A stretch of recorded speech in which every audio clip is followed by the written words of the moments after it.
Have you ever heard of a cannon so massive it could make the ground tremble? Meet the Schwerer Gustav, a World War II behemoth who redefined the meaning of firepower. This video delves into the awe-inspiring power of the Schwerer Gustav, or Heavy Gustav, the largest caliber artillery piece ever used in combat. From its incredible size to its purpose in shattering the Maginot Line, we'll uncover the engineering marvel that shook the very foundations of warfare.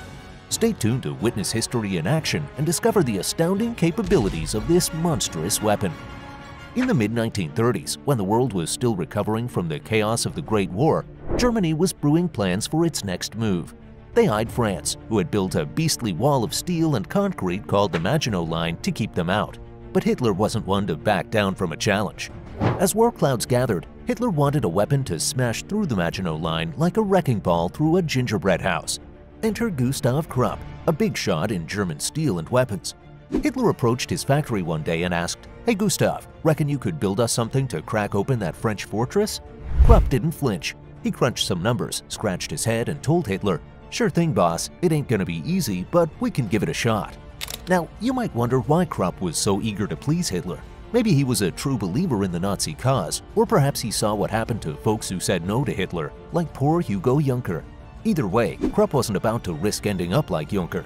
So Krupp rallied his designers and engineers and got cracking on a plan. They sketched, tinkered, and dreamt up the craziest cannon the world had ever seen, Schwerer Gustav. And that's how it all began. A simple request from Hitler, a nod from Krupp, and a lot of sweat and steel went into birthing the beast that would make history on the battlefields of World War II. So buckle up, folks. This is the story of how a little idea turned into a colossal cannon that changed the course of the war. In the early 1930s, the German army had a big problem. France was building a super tough wall of forts called the Maginot Line, and they needed something hefty to break through it. So they called up Krupp, the big guns in weapons making, and said, "Hey, can you build us something to smash through those French forts?" Krupp's engineers got to work crunching numbers and drawing up plans. They figured they needed a cannon about 80 centimeters wide, firing massive shells weighing 7 tons, and with a barrel as long as a basketball court. But here's the catch. This cannon would be so massive that it couldn't just roll around on wheels like a regular one. It needed its own set of unique railway tracks to move.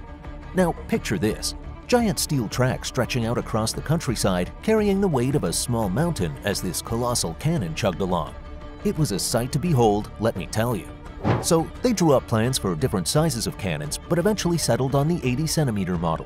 And in 1937, they got the green light to start building the first one.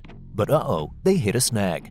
It turned out that forging pieces of steel that big was no walk in the park, and they realized they would need more time to make their deadline. But did they give up? Not a chance. Despite the setbacks, Krupp's team kept at it, working tirelessly to bring this giant of a cannon to life. And that, my friends, is how the Schwerer Gustav started to take shape, inch by inch, steel beam by steel beam. In late 1939, Krupp, the folks building the monster cannon, made a little test model to see if it could do the job.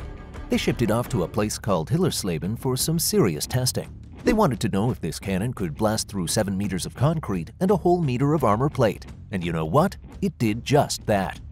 After the tests, they tweaked the cannon's carriage to make it even better. Then, in early 1941, they invited Hitler to check out the big gun at Rückenwald Proving Ground. Now, here's where things got interesting. They didn't just build one of these bad boys, they built two. The first one got its first taste of action in September 1941, firing off its first round from a makeshift carriage.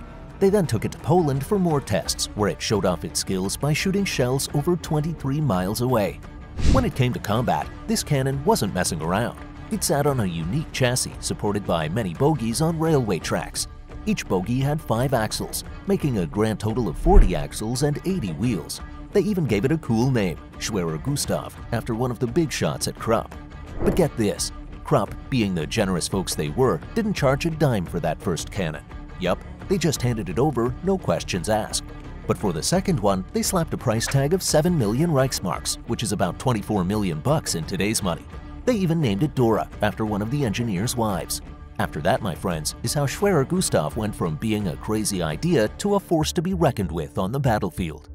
In July 1942, during the siege of Sevastopol, Schwerer Gustav finally got a chance to shine.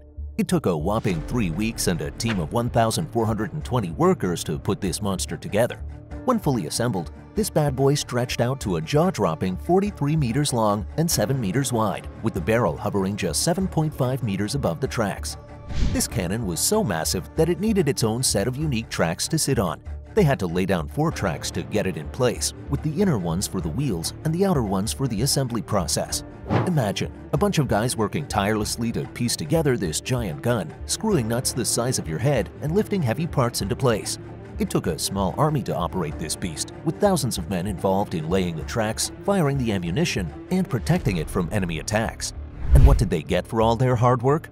Imagine firing off a massive shell every 30 to 45 minutes like clockwork. That's what Schwerer Gustav could do, unleashing its fury with around 14 shots a day.